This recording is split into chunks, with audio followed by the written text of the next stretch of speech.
ప్రభునందు ప్రియ దేవుని పిల్లలారా, మీ అందరికీ నా శుభాభివందనాలండి. అందరూ బాగున్నారు కదా? వాక్యంలోకి వెళ్దాం. నిర్గమకాండము మొదటి అధ్యాయము 21వ వచనం చదువుతున్నాను చూడండి. ఆ మంత్రసానులు దేవునికి భయపడినందున ఆయన వారికి వంశాభివృద్ధి కలుగజేసెను. చిన్ని ప్రార్థన చేసుకుందాం. మహాగణుడా, పరిశుద్ధుడా, ప్రేమ కలిగిన తండ్రి, దయ కలిగిన మా దేవా, నీ పరిశుద్ధమైన నామానికి వందనాలు చెల్లించుకుంటున్నాను. ఇక నిలబడిన నలుపురాలను అయోగ్యురాన్ని ఎందుకు పనికిరాని నిలబెట్టిన తండ్రి, నీకు వందనాలు అయ్యా. నాయన ఈ రోజు నాయన ప్రవ్వ, నీ బిడ్డలందరితో మీరే సూటిగా తేటగా మాట్లాడండి. వాక్యానుసారమైన జీవితాలు ప్రతి ఒక్కరు జీవించే కృప, ధన్యత, భాగ్యాన్ని మీరే దయచేయమని యేసు పరిశుద్ధ నామ వేడుకుని ప్రార్థిస్తూ ఉన్నాను పరమ తండ్రి, ఆమేన్. చదవబడిన వాక్యంలో మనకి ఇద్దరు మంత్రసానులు కనబడుతూ ఉంటారు. అయితే ఈ మంత్రసానుల గురించి చెప్పుకోబోయే ముందు పైన కొంత వివరణ మీకు చెబుతాను. అంటే యోసేపు కాలంలో తన యొక్క తండ్రి యొక్క కుటుంబస్తులు అంటే యాకోబుకి మరి యొక్క పేరు ఏంటంటే ఇశ్రాయేలు. అంటే ఇశ్రాయేలు జనాంగం అంతా యోసేపు బ్రతికి ఉన్నారని తెలిసిన తర్వాత యోసేపు దగ్గరికి వచ్చారు. అంటే ఐగుప్తీకి వచ్చేసారు. వచ్చేసిన తర్వాత ఇంకా యోసేపు చనిపోయాడు. ఆనాటి కాలంలో ఉన్న రాజులందరూ చనిపోయారు. అయితే వీళ్ళు ఇంకా ఈ ఇశ్రాయేల్ జనం ఏమవుతున్నారంటే అభివృద్ధి అవుతున్నారు. వారి సంతానం అభివృద్ధి అవుతుంది. వీరు ఇంకా విస్తరిస్తూ ఉన్నారు. అయితే తర్వాత వీళ్ళు విస్తరిస్తూ ఉండగా ఈ నిర్గమకాండం వచ్చేసరికి ఆనాడు యోసేపుని ఎరగని ఒక రాజు ఐగుప్తీకి రాజు అయ్యాడు. అయితే ఆ రాజు ఏమనుకున్నాడంటే, వీళ్ళేంటి మనకంటే ఎక్కువగా వీళ్ళు అభివృద్ధి చెందుతున్నారు, వీళ్ళు విస్తరిస్తున్నారు, మనకంటే వీళ్ళు ఎక్కువ జనాంగం అయిపోతున్నారని ఆ రాజుకి ఏమొచ్చిందంటే వీళ్ళ మీద ద్వేషం, అసహ్యం వచ్చింది. మాట చదువుతాను చూడండి. మొదటి అధ్యాయము 12వ వచనం పైనుంచి చదివితే 9వ వచనం నుంచి చదివితే, అతడు తన జనులతో ఇట్లనెను, ఇదిగో ఇశ్రాయేలు సంతతి అయిన ఈ జనము మనకంటే విస్తారముగాను బలిష్టముగాను ఉన్నది. వారు విస్తరింపకుండానట్లు మనం వారి ఎడల యుక్తిగా జరిగించదము రండి.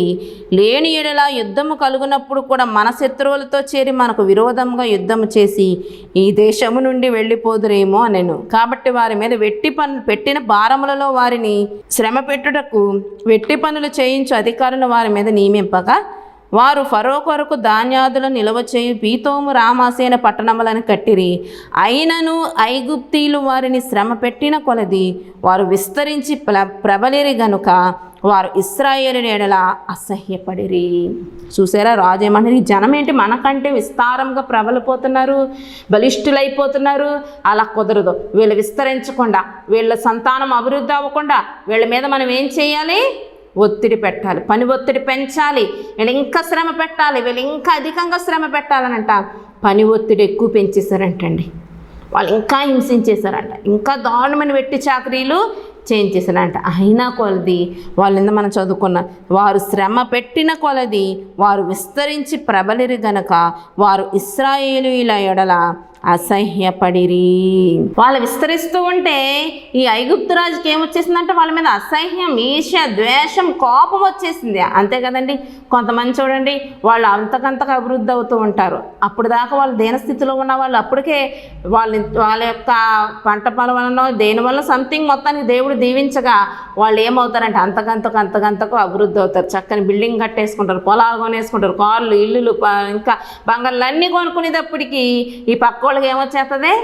వాళ్ళ మీద కోపం వచ్చేస్తుంది. ఏంటి బాబు వీళ్ళు ఇంతలాగా అభివృద్ధి అయిపోతున్నారు, వీళ్ళు ఏంటి మేళ్ళ మీద మేళ్ళ కట్టేస్తున్నారు, కార్ల మీద కార్లు కొనేస్తున్నారు, బంగారాల మీద బంగారాలు కొనేస్తున్నారు, అయ్యి బాబు ఇల్లు పని ఎంత రాజభవనాలకు కట్టేశారు అని వాళ్ళ మీద ఏమొచ్చేస్తుంది అంటే ఈర్ష్య, ద్వేషం, అసహ్యం, అసూయ వచ్చేస్తూ ఉంటుంది. అయ్యి బాబు ఇలా అయిపోతున్నారు అలాగని. ఒకడు అభివృద్ధి అవుతూ ఉంటే కొంతమందికి ఏమొస్తుందంటే ఈర్ష్య వచ్చేస్తుంది, అసూయ వచ్చేస్తుంది, ద్వేషం వచ్చేస్తుంది, కోపం వచ్చేస్తుంది. వాళ్ళు అభివృద్ధి అవుతూ ఉంటే వీళ్ళకి చిచి మేము అవలేకపోతున్నాము, వాళ్ళు ఏదోలాగా వాళ్ళు అభివృద్ధి అవ్వకుండా ఉండాలని వాళ్ళ మీద ఎన్నో కుయుక్తులు పన్నుతూ ఉంటారు కొంతమంది కదండి. వాళ్ళ అభివృద్ధిని ఏదో రకంగా ఆపివేయాలి, వాళ్ళ యొక్క ఆశీర్వాదాన్ని ఏదో రకంగా ఆపివేయాలి. ఏంటి నువ్వు నేను ఆపేయాలనుకుంటే ఆగిపోదు. దేవుడు దీవిస్తేనంట దీవించబడుతూ ఉంటామంట. ఆయన దీవిస్తే మనం దీవించబడుతూ ఉంటాం. ఆయన దీవించాలనుకుంటే ఎవ్వరూ ఆపలేడు. నువ్వు నేను ఆపిన వారి దీవెనలు ఎవరో ఆపలేం. అదే దేవుడి దీవెనలు ఆశీర్వాదం వాళ్ళ మీద లేకపోతే నువ్వు నేను తలకిందులైనా వాళ్ళని అభివృద్ధి అయ్యేలా చేయలేం. ఏదైనా దేవుడు చేయాలి. ఈ ఇశ్రాయేలు ప్రజలు అంతకంతకు విస్తరిస్తూ ఉండేటప్పటికీ ఈ ఐగుప్తు రాజుకి ఏమొచ్చేసిందంటే కోపం వచ్చేసింది. వాళ్ళు ఎంత శ్రమ పెట్టినా, ఎంత వేదన, ఎంత వెట్టి చాకిరీలు చేయించినా వీళ్ళు ఇంకా అభివృద్ధి అవుతున్నారు. ఇంకా అభివృద్ధిని ఎలాగైతే కుదరదని అప్పుడు ఐగుప్తు రాజు అంట ఒక పన్నాగము పన్నాడంట. అదే చూడండి, మొదటి అధ్యాయం 15వ వచనంలో, మరియు ఐగుప్తు రాజు షిఫ్రా, పూయా అను హెబ్రీల మంత్రసానులతో మాట్లాడి, మీరు హెబ్రీ స్త్రీలకు మంత్రసాని పని చేయొచ్చు, వారిని కాన్పు పీటల మీద చూచినప్పుడు మగవాడైన ఎడల వాని చంపుడి, ఆడదైన ఎడల దాన్ని బ్రతకనీయుడని వారితో చెప్పాను. మొదట వాళ్ళని శ్రమ పెట్టేస్తే, వాళ్ళని హింసించేస్తే, బాధించేస్తే వాళ్ళ యొక్క జనం అభివృద్ధి తగ్గిపోద్ది అనుకున్నాడు రాజు. కానీ పని అవ్వలేదు. ఇంకా వాళ్ళు ఏమైపోయారు? అభివృద్ధి అయిపోయారు. ఇంకా వాళ్ళ సంతానం ఏమైపోయింది? విస్తరిస్తూ ఉంది. ఇంకెలా పని అవుతలేదు. ఇలా కాదు, ఇంకేం చేయాలంటే వీళ్ళలోని అప్పుడే కంటున్న బిడ్డలు ఉంటారు కదా, తల్లులు ఉంటారు కదా, వాళ్ళు కనిన బిడ్డలు మగ బిడ్డలు అయితే చంపేయాలని ఒక ఆలోచన వచ్చి, ఆనాడు పాతకాలంలో మంత్రసానులే పురుళ్ళు పోసేవారు. ఇప్పుడంటే హాస్పిటల్ వచ్చేసినాయి. కొన్ని నొప్పులు వచ్చేటప్పటికి బాబా హాస్పిటల్ తీసుకెళ్ళిపోతున్నారు. నొప్పులు తట్టుకునే వాళ్ళు అయితే నార్మల్ డెలివరీ, లేకపోతే కళ్ళు తేసేసే వాళ్ళకైతే చేసేయండి, ఇంకా ఆపరేషన్ చేసేయండి అంటున్నారు. కానీ ఆ రోజుల్లో ఆపరేషన్లు ఏమీ లేవు. కంటే నార్మల్గానే కంటాం, లేకపోతే చనిపోవడం, అంతే రోజుల్లో.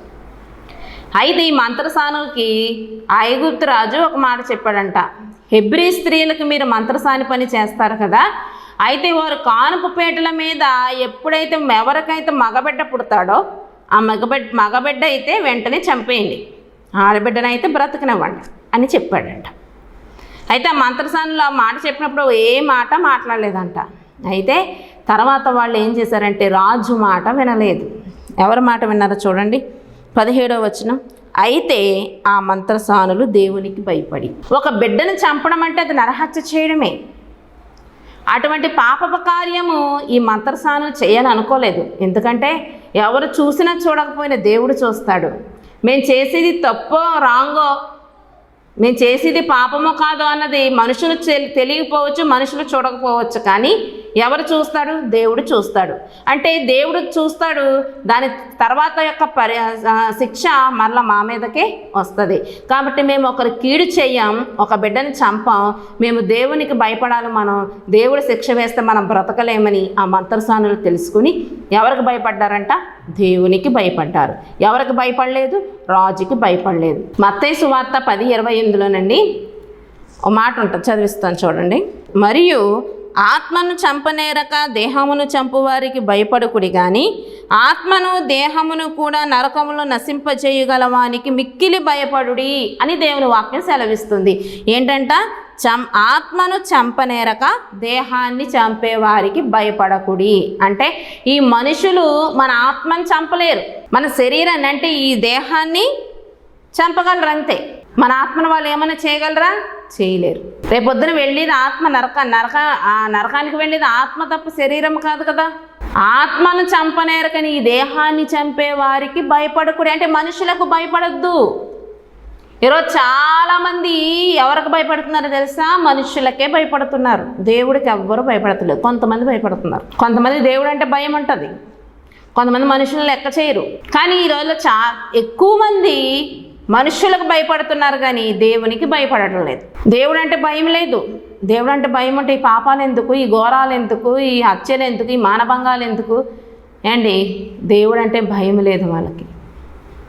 దేవుడు చూస్తున్నాడు, దేవుడు మళ్ళీ రేపొద్దున మాకు ఈ శిక్ష ఏదో రూపంలో వస్తుందన్న భయం లేకుండా ఈ పాపపు కార్యాలు చేస్తున్నాడు. కానీ దేవుని వాక్యం సెలవిస్తుంది, మీ దేహాన్ని చంపేవారికి భయపడకండి, మీ ఆత్మను మీ దేహమును కూడా నరకంలో నశింపచేయగలవానికి మిక్కిలి భయపడుడి అని దేవుని వాక్యం సెలవిస్తుంది. అంటే దేవుడికి మనం భయపడాలి, మనుషులకు అది భయపడవలసింది. కానీ ఈరోజు చాలామంది మనుషులకి వారి నోట్లకి భయపడిపోతున్నారు. ప్రార్థన అంటే ప్రార్థన విడిచిపెట్టేసి ఫంక్షన్లకైనా పరుగులేడతాం. ఎందుకంటే ఫంక్షన్కి వెళ్ళకపోతే మా వదిన ఊరుకోదు, మా వదిన ఎన్నో మాట్లాడేస్తుంది, లేదా మా అత్తగారు ఎన్నో మాట్లాడేస్తుంది, మా ఆడపడుచు ఏదో మాట్లాడి వస్తుంది, బాబోయ్ వాళ్ళ మాటలకు భయపడదు కానీ ప్రార్థన అంటే దేవుడు చూసుకుంటాడులే, ముందు ఫంక్షన్కి వెళ్ళిపోవాలి, ముందు రోజే వెళ్ళిపోవాలి, 2 రోజులు ముందు రోజే వెళ్ళిపోవాలి, లేకపోతే మీ ఇంటికి మేము వచ్చేసాం కదా మీరు మా ఇంటికి రారా అంటారు, బాబు వాళ్ళతో ఎవరు పడతారు అని మనుషులకు భయపడిపోతున్నారు. కానీ అమ్మో ఈరోజు దేవుని ప్రార్థన, దేవుని సన్నిధి ఉంది, దేవుని సన్నిధికి వెళ్ళకపోతే దేవుడు నన్ను శిక్షిస్తాడేమో, అమ్మో దేవుని సన్నిధికి నేను ప్రార్థించకపోతే అది ఏదో రూపంలో నా మీదకి ఆ శిక్ష వస్తుందేమోనని ఈరోజు దేవుడికి ఎంతమంది భయపడుతున్నారు? లేదు. కానీ ఈ మంత్రసానులు ఎవరికి భయపడలేదంట? రాజుకి భయపడలేదు. అండ్ ఈ రాజు మాట ధిక్కరిస్తే శిక్ష ఏంటో తెలుసా? చంపేయచ్చు, లేదా చెరసాల్లో వేయచ్చు, వాళ్ళ వంశాన్ని లేకుండా చేసేయచ్చు. కానీ వాళ్ళు ప్రాణాలకు తెగించి దేవునికి భయపడ్డారు తప్ప రాజుకి, ఆ ఐగుప్తి రాజుకి భయపడలేదు. మళ్ళీ వారికి దేవుడు చక్కని జ్ఞానం ఇచ్చి వారి మీద కీడు రాకుండా దేవుడు చక్కని జ్ఞానం ఇచ్చి వారు మాట సమాధానం చెప్పేలాగా చేశారు. తర్వాత మళ్ళీ మంత్రసానులు రాజు పిలిపించి అంటున్నాడంట, చూడండి 18వ వచనంలో, ఐగుప్తు రాజు ఆ మంత్రసానులు పిలిపించి మీరెందుకు మగపిల్లలను బ్రతకనిచ్చితిరి, ఈ పని ఎలా చేసితిరి అని అడిగాడంటండి. తర్వాత తెలుస్తుంది కదా, మగబిడ్డలు బ్రతికే ఉన్నారయ్యా చావలేదంటే మళ్ళీ ఆ మంత్రసానులు పిలిపించంట, మీరెందుకు ఇలా చేశారు, నేనేం చెప్పాను మీకు ఆజ్ఞ ఇచ్చాను కానీ మగపిల్లలే చంపేమనంటే మీరు ఎందుకు చేయలేదని అడిగారంట. అక్కడ ఏమైనా తేడా వస్తే ఏం చేస్తాడు రాజు? చంపేయచ్చు. కానీ వాళ్ళు బాగా తెలివిగా జ్ఞానముగా మాట చెప్పారంటండి. ఏమనంటే, అందుకు ఆ మంత్రసానులు హెబ్రీ స్త్రీలు ఐగుప్తు స్త్రీల వంటి వారు కారు, వారు చురుకైన వారు, మంత్రసాని వారి యొద్దకు వెళ్ళకమునిపే వారు ప్రసవించియుందురని ఫరోతో చెప్పిరి. చూసారా ఎంత జ్ఞానం కలిగి వారు చక్కగా మాట చెప్పి, ఆ జ్ఞానం దేవుడిచ్చాడండి వాళ్ళకి. ఎందువల్ల? దేవునికి భయపడి. ఆ ఇశ్రాయేలు ప్రజలంటే ఎవరు? దేవుని బిడ్డల వాళ్ళు. ఆ దేవుని బిడ్డల జోలికి వెళ్లకుండా ఉన్నారు కాబట్టి, వాళ్ళని సంరక్షించారు కాబట్టి, వాళ్ళు కీడు చేయలేదు కాబట్టి దేవుడు వారికి కూడా కీడు కలగకుండా చక్కని జ్ఞానం ఇచ్చి చక్కని మాట చెప్పడానికి కావాల్సిన ఆలోచన దేవుడు వాళ్ళకి కల్పించారు. అయ్యా వాళ్ళు నాయన ఐగుప్తి స్త్రీల కంటే హెబ్రీ స్త్రీలు బాగా చురుకైన వారయ్యా, మేము వెళ్ళకముందు వాళ్ళే ప్రశ్నించేస్తున్నారు, వాళ్ళే కానేస్తున్నారు, ఇంకా మేము వెళ్ళి చంపడానికి ఎక్కడ వీలుంటుందో అందుకే చంపలేకపోయాము అన్నాడు. ఇంకేం చేస్తాడు ఫరో? ఏమి చేయలేదు. ఆ తర్వాత చూడండి దేవుడు వారికి ఏం చేశాడో. దేవుడు ఆ మంత్రసానులకు మేలు చేసెను, ఆ జనము విస్తరించి మిక్కిలి ప్రబలెను. చూసారా, దేవుడు ఆ మంత్రసానులకు ఏం చేశాడంట? మేలు చేశాడంట. వారు ఇశ్రాయేలు ప్రజలకు మేలు చేశారు, ఆ బిడ్డలను చంపకుండా వాళ్ళకి మేలు చేశారు కాబట్టి దేవుడు ఈ మంత్రసానులకు మేలు చేశాడు. నువ్వు ఒకరికి మేలు చేస్తే దేవుడు నీకు మేలు చేస్తాడు. నువ్వు ఒకరికి కీడు చేస్తే నీకు కీడే వస్తుంది. ఒకరిని ప్రేమించు, నువ్వు ప్రేమించబడతావు. ఒకరి పట్ల దయ చూపించి, నువ్వు దయ చూపించబడతావు దేవుడి ద్వారా ఉంటుంది. చూడండి కీర్తనల గ్రంథము 18వ అధ్యాయము 25 నుంచి చదువుతున్నాను. చూడండి, దయగల వారి ఎడల నీవు దయ చూపించుదువు, యథార్థవంతుల ఎడల యథార్థవంతుడుగా నుందువు, సద్భావము గల వారి ఎడల నీవు సద్భావం చూపుదువు, మూర్ఖుల ఎడల నీవు వికటంగా నుందువు, శ్రమ పడు వారిని నీవు రక్షించదువు, గర్విష్ఠులకు విరోధిపై వారిని అణిచివేసేదవు. చూసారా, దయగల వారి ఎడల నీవు దయ చూపించదువు. నువ్వు ఎదుటి వారి పట్ల నువ్వు దయ చూపిస్తే దేవుడు నీ పట్ల దయ చూపిస్తాడు. నువ్వు ఏది చేస్తే నీకు అదే తిరిగి వస్తుంది. మనకు ఉంటుంది కదా, ఏమనంటే నువ్వేం విత్తుతావో దేవుని వాక్యం ఆ పంటే కోసుకుంటావు. నువ్వు ప్రేమ అనే విత్తనం విత్తితే ప్రేమ అనే ఫలాలు కోసుకుంటావు, దయా అనే విత్తనాలు విత్తితే దయా అనే ఫలాలు కోసుకుంటావు. నువ్వేం విత్తుతావో అదే కోసుకుంటావు. ఆ మంత్రసానులు ఏం విత్తారు? మేలు చేశారు, మేలనే విత్తనాలు విత్తారు. వారి కుటుంబానికి దేవుడు ఏం చేశాడంట? మేలు. పాట కూడా ఉంటుంది కదా, దయగల వారిపై దయ చూపించును, కఠినుల ఎడల వికటము చూపును. దయగల వారిపై దయ చూపించును, కఠినుల ఎడల వికటము చూపును. గర్విష్ఠుల యొక్క గర్వము నడచును, గర్విష్ఠుల యొక్క గర్వము నడచును. సర్వము నెరిగిన సర్వాధికారి, సర్వము నెరిగిన సర్వాధికారి యెహోవా నా బలమా యథార్థమైనది నీ మార్గం పరిపూర్ణమైనది నీ మార్గం యెహోవా. ఏంటండి? దయగల వారిపై దయ చూపించుదువు, గర్విష్ఠుల యొక్క గర్వాన్ని అణిచుదువు. నువ్వు గర్వంతో ఉంటే ఆ గర్వాన్ని దేవుడు అణిచివేస్తాడు. అది దయ చూపిస్తే దయ పొందుకుంటావు, మేలు చేస్తే మేలును పొందుకుంటావు, కీడు చేస్తే కీడే పొందుకుంటావు. నువ్వు ఎదుటి పట్ల ప్రేమను చూపిస్తే దేవుడు నీ పట్ల ప్రేమ చూపిస్తాడు. ఎదుటివారి పట్ల నువ్వు జాలిని చూపిస్తే దేవుడు నీ పట్ల జాలిని చూపిస్తాడు. ఎదుటివారి పట్ల నువ్వు కఠినంగా ఉంటే దేవుడు కూడా నీ పట్ల కఠినంగానే ఉంటాడు. నువ్వేది విత్తుతావో అదే కోసుకుంటావు. నువ్వేమో ఎదుటివారి పట్ల ద్వేషాన్ని విత్తుకొని, కోపాన్ని విత్తుకొని, అసూయను విత్తుకొని, ఈర్ష్యను విత్తుకొని నువ్వు ప్రేమను పొందుకోవాలంటే పొందుకోలేవు. నువ్వు ఎదుటివారి నుంచి నువ్వు దయ పొందుకోవాలంటే పొందుకోలేవు. ఎదుటివారి నుంచి నువ్వు జాలిని పొందుకోవాలంటే నువ్వేం విత్తావు అదే కోసుకుంటావు. ఈ మంత్రసానులు ఏం చేశారు? మేలు చేశారు. ఇశ్రాయేలు ప్రజలకి, ఆ ఇశ్రాయేలు స్త్రీలకి, హెబ్రీ స్త్రీలకి ఈ మంత్రసానులు ఏం చేశారు? మేలు చేశారు. వారు పుట్టిన బిడ్డలను చంపకుండా విడిచిపెట్టారు. మేలు చేసిన మంత్రసానులు దేవుడు విడిచిపెట్టాడా? విడిచిపెట్టాడు. దేవుడు వారికి కూడా ఏం చేశాడంట? దేవుడు ఆ మంత్రసానులకు మేలు చేశాను. ఆ జనము విస్తరించి మిక్కిలి ప్రబలెను. ఎందువలన వారికి దేవుడు మేలు చేశాడంటే తర్వాత వచనం, ఆ మంత్రసానులు దేవునికి భయపడినందున ఆయన వారికి వంశాభివృద్ధి కలగజేశారు. ఆ మంత్రసానులు దేవుడికి భయపడ్డారు కాబట్టి వాళ్ళ వంశాన్ని ఇంకా ఇంకా ఇంకా ఆ మంత్రసానుల వంశాన్ని కూడా దేవుడు అభివృద్ధి చేశాడంట. మరి ఈరోజు నీ వంశము, నీ కుటుంబము అంతకంతకు అభివృద్ధి అవ్వాలంటే, నీ కుటుంబంలో ఉన్న ప్రతి ఒక్కరూ కూడా సంతోషంగా ఉండాలంటే, అందరూ కూడా దీవించబడాలంటే నువ్వు కూడా ఏం చేయాలో తెలుసా? మొదటిగా దేవునికి భయపడాలి. తర్వాత ఎదుటివారి పట్ల నువ్వు దయ చూపించాలి. ఎదుటివారికి నువ్వు మేలు చేయాలి. మేలు చేసి దేవునికి భయపడి నువ్వు మేలు చేస్తేనే నువ్వు దీవించబడతావు, నీ కుటుంబము దీవించబడద్ది, నీ వంశము కూడా అంతకంతకు అభివృద్ధి అవుతుంది. చూడండి, కలుగజేసాను. అయితే ఫరో హెబ్రీలకు పుట్టిన ప్రతి కుమారుని నదిలో పారవేడి ప్రతి కుమార్తెను బ్రతకని తన చెల్లెలందరికీ ఆజ్ఞాపించాను. తర్వాత ఇంకా ఈ ప్లాన్ వర్కౌట్ అవ్వకపోతే ఇంకో ప్లాను వేశాడు. చూసారా మంత్రసానులకి దేవుడు ఎంత గొప్ప కార్యం చేశాడో. మరి ఈరోజు నువ్వు దేవునికి భయపడుతున్నావా? ఈరోజు ఎంతమంది దేవునికి భయపడుతున్నారు? ఇందాకే చెప్పాను, మనుషులకు భయపడుతున్నారు కానీ దేవునకు భయపడతలేదు. దేవునికి భయపడుతున్నారా? లేదు. దేవుని భయం నీలో ఉంటే దేవుని సన్నిధిని విడిచిపెట్టావు, దేవుని మందిరాన్ని విడిచిపెట్టావు, ప్రార్థనలు విడిచిపెట్టావు, లోకానుసారంగా బ్రతకవు. నీకు దేవుని భయం నీలో లేదు. దేవుని భయం నీలో ఉంటే, అమ్మో ఈ పాపపు కార్యం నేను చేస్తున్నాను, దేవుడు నాకు శిక్ష వేస్తాడేమో, అమ్మో ఈ పాపపు చూపులు నేను చూస్తున్నాను, ఈ పాపపు తలంపులు నేను ఆలోచిస్తూ ఉన్నాను, ఈ పాపపు కార్యాలు నేను చేస్తున్నాను, అమ్మో ఇవి చేస్తే దేవుడు నాకు శిక్ష విధిస్తాడేమో భయం ఉంటే మనం పాపం జోలికి వెళ్ళాం.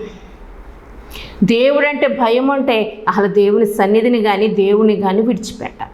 ఈరోజు లోకంతో ఎక్కువ గడుపుతున్నాం, దేవునితో తక్కువ గడుపుతున్నాం కదండి. దేవుడు భయం ఉంటే మనం లోకంలోనికి వెళ్ళం, లోక ఆశల్లోకి వెళ్ళం. కానీ ఈరోజు దేవుని భయము లేక మా భక్తి చాలామంది మేము భక్తులమని చెప్పుకునే వారి యొక్క ప్రవర్తన ఎలాగుంటుందంటే సగం లోకము సగం దేవుడు. పూర్తిగా లోకాన్ని విడిచిపెడతలేదు. సగం లోకమే, సగం దేవుడే. అంటే దేవుడు ప్రార్థనే, లోకమే, లోకపు కార్యాలు లోకమే. మరి ఇంకేది నువ్వు దేవునికి భయపడేది? దేవునికి అయిష్టమైన పని చేస్తే అది నువ్వు దేవునికి భయపడినట్టు కాదు. దేవుడికి నచ్చని పని నువ్వు చేస్తున్నావంటే దేవుని భయం నీలో లేదు. దేవునికి అయిష్టమైనవన్నీ నువ్వు చేస్తున్నావంటే దేవుని భయం నీలో లేదు. దేవుని భయం నీలో ఉంటే దేవుని సన్నిధి మానవు, దేవుని సన్నిధికి రాకుండా ఉండవు. అండ్ చాలామంది ఇప్పుడు దేవుని సన్నిధికి ప్రార్థనకు రావాలంటే ఏయో వంకలు. కొంతమంది ఎండ అంటారు, ఉడుకంటారు, వేడి అంటారు, గట్టిగా వర్షం వస్తే రావాలంటారు. మరి ఆ రోజే ఫంక్షన్ ఉంటుంది బంధువులది. మరి అప్పుడు ఫంక్షన్లకైతే ఎలాగైనా ఓపిక తెచ్చుకుని వెళ్ళిపోతాం. అప్పుడు ఎండ ఉండదో, వాన ఉండదో, ఉరుములు ఉండవో, వేడుండదు, ఒక్కపోతుండదు, ఏముండదు. కానీ దేవుడు మందిరం అనేటప్పటికి ఎన్ని సాకులో ఎండని వేడని ఉడుకని రాలేదండి. వర్షం వచ్చింది కదండి తడిసిపోతామని రాలేదండి. వంకలు దేవుని సన్నిధికి రావాలంటే. మరి ఏదైనా ఫంక్షన్ల కంటే ఏదో ఆటో కట్టించుకునైనా వెళ్ళిపోతావు నువ్వు కదా. మరి దేవుని సన్నిధికి రావాలంటే అంత క్షమించు. దేవుని భయం నీలో లేదు. ఈ వారం వెళ్ళకపోతే ఏమవుద్దులే, ఓ 2 వారాలు వెళ్ళకపోతే ఏమవుద్దులే, ఫస్ట్ వారం వెళ్ళి రొట్టె ద్రాక్షరసం తీసేసుకున్నాం కదా, సరిపోద్ది నెలకే. మళ్ళీ ఎక్కువ భక్తి చేయకూడదు, ఎక్కువ భక్తి చేయకూడదు. చాలు, ఈ వారానికి ఈ నెలలో 2 సార్లు వెళ్ళాం సరిపోద్ది. దేవుడు తెలుసు, అన్నీ తెలుసు. దేవుడికి అన్నీ తెలుసు. దేవుని భయం నీలో లేకపోతే నీ ఇష్టానుసారంగా నువ్వు బ్రతుకుతావు, నీకు నచ్చినట్లు నువ్వు బ్రతుకుతావు. దేవుని భయం నీలో ఉంటే దేవునికి నచ్చినట్లు బ్రతుకుతావు, దేవుని చిత్తానుసారంగా బ్రతుకుతావు. మరి నువ్వు దేవునికి భయపడుతున్నావా? ఒకసారి ఆలోచించండి. మనం దేవునికి భయపడుతున్నామా, మనుషులకు భయపడుతున్నామా? ఎవరికి వాళ్ళు ఆలోచించుకోవాలి. మనం ఎలా ఉంటున్నాం, మన ప్రవర్తన ఎలా ఉంటుంది, దేవుడికి ఎంతవరకు మనం స్థానం ఇస్తున్నాం, దేవుడికి ఎటువంటి స్థానంలో పెట్టాం, దేవుడికి ఎంతవరకు మనం ప్రాధాన్యత ఇస్తున్నాం. ఈ లోకంలో మనం బ్రతుకున్నామంటే ఆయన కృపే కదా. ఈరోజు మనం తింటున్నామంటే, వస్త్రాలు ధరించుకుంటున్నామంటే, ఇంట్లో సమృద్ధి ఉందంటే, ప్రయాణమే వెళ్ళి మరి క్షేమంగా వస్తున్నాం, ఆయన కృపే కదా. ఇంత క్షేమంగా ఉన్నామంటే ఆయన దయ వల్లే కదా అని ఆయన సన్నిధికి వచ్చి ఆయన కృతజ్ఞతగా ఉండి దేవునికి భయపడి లోబడుతున్నావా? లేదు, ఇవన్నీ నా కష్టం మీద, నా జ్ఞానంతో, నా సంపాదనతో నేను సంపాదించి బ్రతుకుతున్నాను, అప్పుడప్పుడు వెళ్తే సరిపోద్దులే దేవుడి సన్నిధికి అని దేవుడి భయం లేకుండా బ్రతుకుతున్నావా? ఒకసారి ఆలోచించండి. మొదటగా మనం అభివృద్ధి అవ్వాలంటే, మనకి దేవుడు మన కుటుంబాలని, మన యొక్క వంశాలను అభివృద్ధి చేయాలంటే మొదటగా మనం దేవుడికి భయపడాలి. రెండవదిగా మనం ఎదుటి వారికి మేలు చేయాలి. నువ్వు మేలు చేస్తున్నావా, కీడు చేస్తున్నావా? ఒక్కసారి ఆలోచించు. చాలామంది ఈ రోజుల్లో మేలు చేయడం పోయి కీడు ఎక్కువ చేస్తూ ఉన్నారు. వాళ్ళు ఏదో రకంగా వాళ్ళు నాశనం అయిపోవాలి, వాళ్ళు ఏదో రకంగా పాడైపోవాలి, వాళ్ళకి ఏదో రకంగా కీడు తలపెట్టాలని ఈరోజు చాలామంది ఎదుటివారికి కీడు చేయాలనే చూస్తున్నారు, ఎదుటివారు నాశనం అయిపోవాలనే చూస్తున్నారు, ఎదుటివారు పాడైపోవాలనే చూస్తున్నారు. మరి ఈరోజు ఎదుటివారు నువ్వు పాడైపోవాలని కోరుకుంటే మరి నీకు మేలు జరుగుద్దా? ఎదుటివారు నాశనం అయిపోవాలని కోరుకుంటే నీకు గొప్ప ఆశీర్వాదం దొరుకుద్దా? ఏమీ దొరకదు. ఇందాకే చెప్పాను, నువ్వేం విత్తుతావో ఆ పంటే కోస్తావు. నువ్వు ఎదుటివారికి మేలు చేయి, కీడు చేయకు. ఎదుటివారు బాగోవాలని కోరుకో, నీ చేతనైతే సహాయం చేయగాని వాళ్ళు పాడైపోయేలాగా నువ్వే కార్యాలు చేయకు, వారు నాశనం అయిపోయేవారుగా ఏ కార్యాలు చేయకు. అండి, మన మనుషులకు కాదు భయపడవలసింది, దేవునికి భయపడాలి. ఎదుటివారికి మనం మేలు చేయాలి, ఎదుటివారి పట్ల మనం దయ చూపించాలి, ఎదుటివారి పట్ల మనం ప్రేమ చూపించాలి. ఒకళ్ళ కష్టాల్లో ఉంటారండి, పాపం వారి ఇంట్లో చాలా పరిస్థితులు చాలా ఇబ్బందిగా ఉంటాయి. నువ్వు పెట్టే స్థితిలో ఉన్న పెట్టలేవు, వారి మీద కాస్త దయ చూపించలేవు, జాజి పట్టెడు అన్నము పెట్టలేవు, నీ చేతనే సాయం నువ్వు చేయలేవు. ఇంక దేవుడు నీకెలా సహాయం చేస్తాడు? ఇంక నీకెలా దయ చూపిస్తాడు? నీ పట్ల ఎలా జాలి చూపిస్తాడు? నువ్వు నీ ఎదుటున్న వారి పట్లే నువ్వు జాలి చూపించలేకపోతున్నావే, నీ ఎదుటున్న వారి పట్ల నువ్వు దయ చూపించలేకపోతున్నావే, నీ ఎదుటి వారికే నువ్వు సహాయం చేయలేకపోతున్నావే, నీ ఎదుటి వారినే నువ్వు ఆదుకొనలేకపోతున్నావే, మరి ఇంకెలాగ దేవుడు నిన్ను ఆదుకుంటాడు? ఇంకెలాగ దేవుడు నీ పట్ల దయ చూపిస్తాడు? ఇంకెలాగ దేవుడు నిన్ను కనికరిస్తాడు? అండి, మన ఎదుటివారి పట్ల కనికరాన్ని చూపిస్తే దేవుడు మన పట్ల కనికరమును చూపిస్తూ ఉంటాడు. నువ్వు కనికరించబడితే, కనికరము చూపిస్తే కనికరము గల తీర్పు పొందుతావు. అందుకే ఎదుటివారి పట్ల నువ్వు మేలు చేసే మనసు కలిగి ఉండు. ఇప్పటి వరకు ఏదో చేసావు, విడిచిపెట్టే. ఇప్పుడైనా ఈ వాక్యం విన్నాక ఇప్పటి వరకు నువ్వు ఎవరికైనా కీడు చేయాలనుకుంటే మానేయి. ఎవరైనా నాశనం అయిపోవాలని నీ మనసులో కోరుకుంటే మానేయి. ఎదుటివారి పట్ల దయ చూపించు, ఎదుటివారి పట్ల ప్రేమ చూపించు, వారికి నీ చేతనైన సహాయం చేయి. ముఖ్యంగా దేవునికి భయపడు. ఈ మంత్రసానులు అలాగే దేవుడికి భయపడ్డారు. దేవుడు విడిచిపెట్టేశాడా? విడిచిపెట్టలేదు. వాళ్ళకి ఏ కీడు జరగకుండా కాపాడాడు. అలాగే వారికి మేలు చేశాడు, వాళ్ళ వంశాన్ని అభివృద్ధి చేశాడు. ఎందువల్లంటే మొదటగా వాళ్ళు దేవునికి భయపడ్డారు, రెండవదిగా వాళ్ళు హెబ్రీ స్త్రీలకు ఏం చేశారు, మేలు చేశారు. అంటే వాళ్ళకి దేవుని బిడ్డలకు ఏం చేశారంటే వాళ్ళు మేలు చేశారు. దేవుని బిడ్డల మనం చెప్పుకుంటున్న మనము ఎదుటి వారికి మేలు చేసేవారిగా ఉండాలి కానీ కీడు చేసేవారిగా ఉండకూడదు. ఈరోజు చాలామంది దేవుని బిడ్డలమండి మేము అని చెప్పుకున్న వాళ్ళు ఎలాగుంటున్నారంటే దేవుని నామానికి అవమానం తెచ్చేవారిగా ఉంటున్నారు. వీళ్ళు దేవుణ్ణి నమ్ముకున్నవారంటారా, ప్రార్థనకి వెళ్ళిపోతారు బైబిల్ పట్టుకుని. వీళ్ళు చేసే కార్యాలన్నీ పాపపు కార్యాలే. ఎదుటివారికి ఎంతసేపు కీడే చేస్తారు, ఎదుటివారిని ఎంతసేపు దూషిస్తూనే ఉంటారు, ఎదుటివారిని ఎంతసేపు నాశనం అయిపోయి కోరుకోరు. ఇంకేంటి వీళ్ళు దేవుణ్ణి నమ్ముకున్నదే, వీళ్ళు దేవుడు ఇదేనే నేర్పింది అని దేవుడి నామాన్ని దూషించేరేదిగా ఈరోజు చాలామంది బ్రతుకుతున్నారండి. అండి నీ వల్ల దేవుడి నామానికి అవమానం రాకూడదు, దేవుడు దూషించబడే విధంగా మన ప్రవర్తన ఉండకూడదు, మన క్రియలు ఉండకూడదు.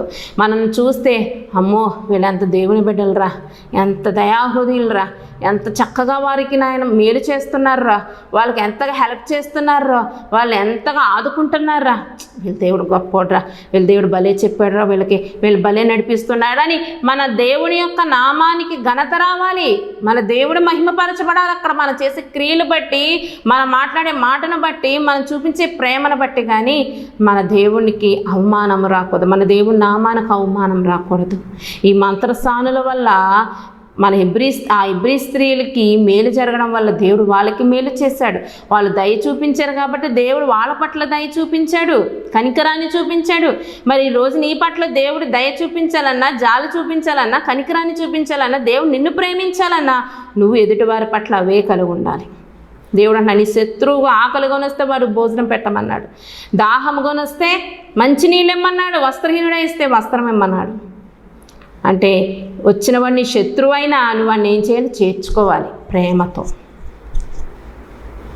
వాళ్ళకి అన్నీ పెట్టాలి, చెయ్యాలి. ఎదుటివారి పట్ల మనం ప్రేమను చూపిస్తేనే దేవుడు దాని ప్రతిఫలాన్ని మనకు దయచేస్తాడు. కాబట్టి మొదటగా మీరు దేవునికి భయపడండి, ఎదుటివారికి మేలు చేయండి, ఎదుటివారి పట్ల దయను, కనికరమును, ప్రేమను చూపించండి. శ్రమపడు వారిని దేవుడు ఏం చేస్తాడంట, రక్షిస్తాడని మనం ఇంత కీర్తన గ్రంథంలో చదువుకున్నాం.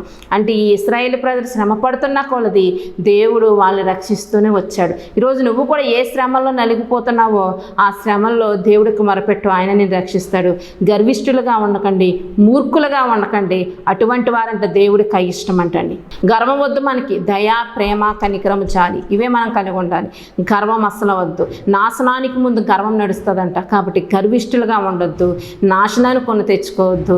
ఈ మంత్రసాని వల్ల దేవునికి భయపడి ఎదుటి వారికి మేలు చేసి వారిలాగా దయ చూపిస్తే దేవుడు మన పట్ల దయ చూపించి మనలను, మన కుటుంబాలను కూడా దీవించి ఆశీర్వదించి, మన వంశాలను కూడా బహుగా దీవించి ఆశీర్వదించి అభివృద్ధి చేయునుగాక.